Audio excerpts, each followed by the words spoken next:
आजची रेसिपी माझी खूपच खास आहे।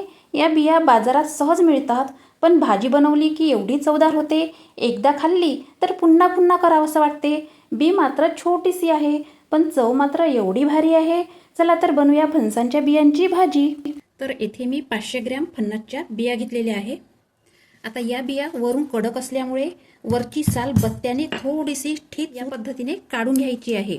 सगळे बिया आपण आता अशाच करणार आहोत।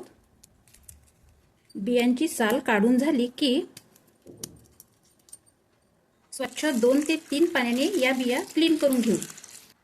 लास्ट कुकरमध्ये बिया घालायच्या आहे आणि 1 ते 1.5 ग्लास पाणी घालून कुकरच्या 3 शिट्ट्या काढून घ्यायच्या आहे। कुकरच्या 3 शिट्ट्या होतपर्यंत आपण मसाला करून घेऊ। मिक्सरच्या भांड्यात 2 मोठ्या कांद्याचे स्लाइस करून घालूया। 2 हिरवी मिरची, थोडासा कढीपत्ता, कोथिंबीर देठासहित घाला, कारण याने भाजीची टेस्ट वाढते। आणि 5 ते 6 छोटे खोबऱ्याचे स्लाइस याची मिक्सरला पेस्ट करून घेऊ। बघा, कुकरच्या 3 शिट्ट्यात आपल्या बिया छान सॉफ्ट झालेल्या आहे। आता गॅस ऑन करून कढईत तेल घालायचं। तेल गरम झालं की 1 चमच जिरा घालायचा। जिरं फुललं की 1 तेजपत्ता घालायचा, 1 छोटासा दालचिनी तुकडा।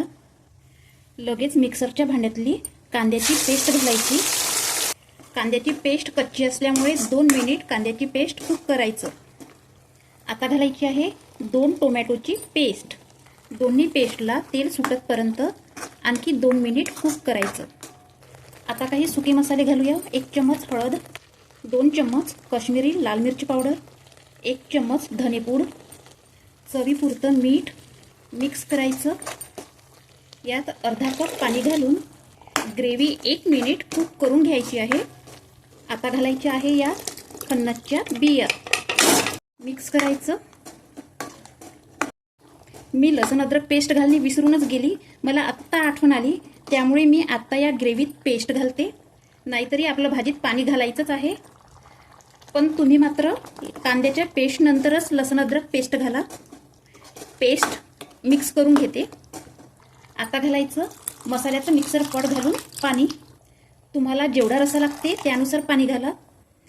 आता यावर झाकण ठेवून भाजी फक्त 5 मिनिट स्लो गॅसवर शिजून घेऊया, कारण बियांना आपण अगोदर शिजून घेतले होते, त्यामुळे भाजी आपण फक्त 5 मिनिट शिजवायची। 5 मिनिट झाले की झाकण उघडून बघायचं। आता यात घालायची आहे हातावर क्रश करून कस्तुरी मेथी। कस्तुरी मेथीने भाजीची आणखीनच टेस्ट वाढते। आणि 1 चमच घालायचा आहे गरम मसाला। आता गॅस बंद करायची। फणसाच्या बियांमध्ये प्रोटीन, कॅल्शियम, लोह, फायबर आणि कार्बोहायड्रेट, पोटॅशियम, कॅल्शियम भरपूर प्रमाणात राहते। म्हणूनच मी तुम्हाला सांगते, नेहमी अशी भाजी करून बघा।